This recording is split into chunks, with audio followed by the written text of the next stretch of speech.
السلام علیکم ورحمۃ اللہ وبرکاتہ۔ ناظرین، دوستوں اور ساتھیوں، میں آپ کے سامنے یہ بتا رہا ہوں کہ ایک داعی کے لیے علم کا حاصل کرنا ضروری ہے، اور علم میں سب سے پہلے قرآن کا علم، قرآن کا مطالعہ، قرآن سے لگے رہنا، قرآن کو پڑھتے رہنا، سمجھتے رہنا، یہ ایک بہت بڑی ذمہ داری ہے جو ہر داعی کے لیے ضروری ہے۔ ہم میں سے بہت سارے لوگ دعوت کا کام تو کرتے ہیں، لیکن بس چند آیتوں کو یاد کر لیا، چند لاجیکل باتیں یاد کر لی، چند چیزیں یاد کر لی، سمجھتے ہم داعی بن گئے۔ نہیں، قرآن مجید کا مطالعہ ہمیشہ ہونا چاہیے، اور قرآن مجید کی آیتوں کو بار بار حفظ کرنا چاہیے، زیادہ سے زیادہ یاد کرنا چاہیے، ایک داعی کے لیے بہت زیادہ ضروری ہے۔ کیونکہ ہم جب دعوت پیش کرتے ہیں غیر مسلم کو، برادران وطن کو، تو ہمارے لیے جو طریقہ بتایا گیا ہے وہ یہی بتایا گیا ہے کہ ہم قرآن پڑھ کر سنائیں، قرآن کی تلاوت کریں۔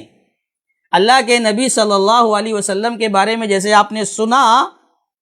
کہا یتلو علیہم آیات، یتلو علیہم آیات، اللہ کے نبی صلی اللہ علیہ وسلم آیتوں کی تلاوت کیا کرتے تھے۔ تو یہ تلاوت کرنا ضروری ہے، اور اسی لیے قرآن مجید کو یاد کرنا، قرآن مجید کی بعض آیتوں کو یاد کرنا، سورتوں کو حفظ کرنا، یہ ہمارے لیے ضروری ہے اور ہر داعی کے لیے ضروری ہے۔ اب یہاں پر ایک بات یہ بتانا ہے کہ قرآن مجید کو کیوں پیش کرنا ضروری ہے۔ ایک تو اللہ تعالیٰ نے قرآن مجید میں اس کا حکم دیا ہے،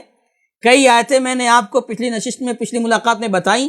اس میں ساری باتیں بتائی گئی کہ قرآن مجید کی تلاوت کی جائے، قرآن کو پڑھا جائے۔ اب یہاں پر دوسرا ایک نقطہ ہم بتانا چاہتے ہیں، وہ یہ کہ قرآن مجید کو کیوں پڑھنا چاہیے ایک داعی کو، یا قرآن مجید سے دعوت کیوں پیش کرنا چاہیے ایک داعی کو، یا دعوت سے پہلے علم کا حاصل کرنا قرآن کا ایک داعی کے لیے کیوں ضروری ہے۔ اس لیے کہ قرآن جو اللہ تعالیٰ کی کتاب ہے، اس کا اپنا ایک اثر ہے، اس کی اپنی ایک تاثیر ہے۔ قرآن مجید کے بارے میں اللہ تبارک و تعالیٰ نے فرمایا، لو انزلنا هذا القرآن على جبل لرأيته خاشعا متصدعا من خشیۃ اللہ، اگر اس قرآن کو ہم کسی پہاڑ پر اتارتے، پہاڑ پر نازل کرتے، تو یہ پہاڑ بھی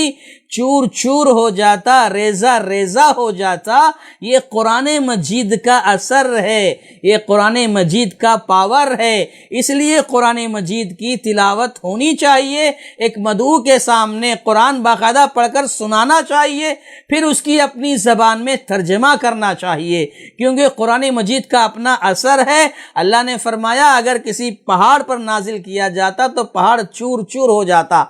بعض اہل علم نے یہ بھی کہا ہے کہ اس واقعے کی طرف چلیے، دیکھیے جب اللہ تبارک و تعالیٰ سے موسیٰ علیہ السلام نے کہا تھا ربی ارنی انظر الیک، اے اللہ میں آپ کا دیدار کرنا چاہتا ہوں، میں آپ کو دیکھنا چاہتا ہوں، اللہ تعالیٰ نے فرمایا اے موسیٰ لن ترانی، تم مجھے ہرگز ہرگز نہیں دیکھ سکتے ہو، کیونکہ اس دنیا میں جو آنکھیں دی گئی ہیں انسان کو، ان آنکھوں میں اتنی قوت بصارت نہیں ہے کہ اس سے اللہ تعالیٰ کا دیدار ہو سکے۔ تو موسیٰ علیہ السلام نے جب یہ کہا اے اللہ میں دیدار کرنا چاہتا ہوں، دیکھنا چاہتا ہوں، اپنے آپ کو دکھا دیجئے، اللہ نے کہا لن ترانی، نہیں دیکھ سکتے۔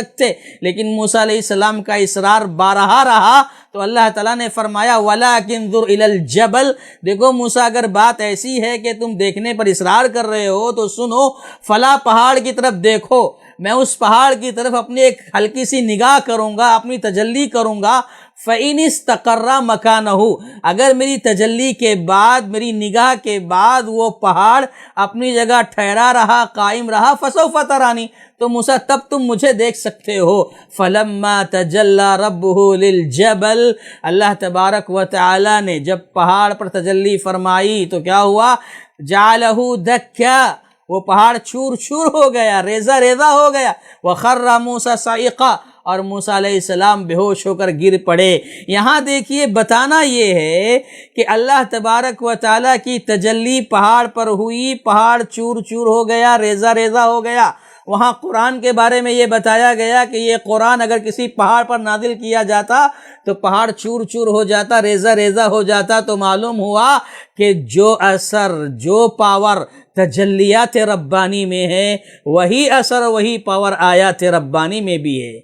یہ اللہ کے کلام کا اثر ہے، یہ اللہ کے کلام کا پاور ہے، یہ اللہ کے کلام کی تاثیر و قوت ہے کہ اچھوں کے دلوں کو بدل کر رکھ دیتی ہے، دلوں میں انقلاب پیدا ہو جاتا ہے، دلوں میں ہلچل مچ جاتی ہے۔ جب یہ اللہ کا کلام سنایا جاتا ہے تو دل کی کیفیت بدل جاتی ہے۔ یہ قرآن مجید کا اثر ہے۔ اس کی تاثیر کا اندازہ آپ اسی سے لگائیں کہ کڑاکے کی سردی ہے، جاڑے کا موسم ہے، ایسے میں جب اللہ کے نبی صلی اللہ علیہ وسلم پر آسمان سے آیتیں اترنا شروع ہو جاتی تھیں، آپ پسینے سے شرابور ہو جاتے تھے، پسینے سے بھیگ جایا کرتے تھے۔ اور اگر آپ اونٹنی پر سفر کر رہے ہیں اور آیتیں اترنا شروع ہو جاتی، اونٹنی رک جاتی، ٹھہر جاتی، بعض دفعہ بیٹھ جاتی۔ کس وجہ سے؟ یہ قرآن مجید کے اثر سے، آیتوں کے اثر سے۔ میرے بھائیوں، دوستوں اور ساتھیوں، غور کرنے کی بات ہے، قرآن مجید کا اثر ہے۔ عتبہ ابن ربیعہ جو مشرکین کی طرف سے شرائط لے کر آیا تھا، اے محمد صلی اللہ علیہ وسلم، تم اپنی دعوت سے باز آ جاؤ، اگر سرداری چاہتے ہو مکہ کی لے لو، دولت چاہتے ہو لے لو، کسی سے نکاح کرنا چاہتے ہو وہ بھی کرا دیں گے، اور ایک روایت میں آیا اگر دماغ چل گیا ہے تو اس کا علاج بھی کر دیں گے۔ اللہ کے نبی صلی اللہ علیہ وسلم نے اس کی ساری باتوں کو سنا، اور سننے کے بعد کوئی جواب نہیں دیا، صرف سورہ حامیم السجدہ پڑھنا شروع کر دیا، اس کی تلاوت کرتے چلے گئے، اور اس آیت پر جب پہنچے فَإِنْ أَعْرَضُوا أَنذَرْتُكُمْ، کہتے ہیں کہ اللہ کے نبی صلی اللہ علیہ وسلم نے جو آیت پڑھی، اے مشرکین مکہ، اگر تم اس دعوت کو ٹھکراؤ گے، اس پر ایمان لانے سے اعراض کرو گے، تو یاد رکھو تمہارا بھی وہی حشر ہوگا، تمہارا بھی وہی انجام ہوگا جو اس کے پہلے عاد و ثمود کا ہوا تھا۔ عتبہ ابن ربیعہ سہم گیا، ڈر گیا، اور اللہ کے نبی صلی اللہ علیہ وسلم کے منہ پر ہاتھ رکھ کر کہتا ہے ارحم علی قومک یا محمد، اے محمد صلی اللہ علیہ وسلم اپنی قوم پر رحم فرمائیے۔ میرے بھائیوں، کہنا یہ تھا کہ وہ عتبہ جو بڑی شان سے چند چیزیں شرائط لے کر آیا تھا اور سر جھکا کر واپس گیا، یعنی قرآن مجید کے اثر نے اسے زیر کر دیا۔ اس لیے ایک داعی کے لیے بہت ضروری ہے کہ قرآن مجید کے ذریعے دعوت پیش کرے، قرآن مجید کی منتخب آیتوں کو علماء کی رہبری میں، علماء کی سرپرستی میں یاد کرے، حفظ کرے، اس کا ترجمہ اچھی طرح یاد کرے، اس کی تفسیر پڑھے سمجھے علماء کی رہبری میں، پھر اس کو لوگوں کے سامنے پیش کرے۔ اس طریقے سے کام کریں گے تو کامیابی مل سکتی ہے۔ اللہ تعالیٰ سے دعا ہے کہ اللہ تعالیٰ ہمیں مزید سمجھنے کی توفیق عطا فرما۔ بعض باتیں انشاءاللہ اگلی ملاقات میں آپ کے سامنے ہوگی، تب تک کے لیے رخصت چاہتے ہیں۔ السلام علیکم ورحمۃ اللہ وبرکاتہ۔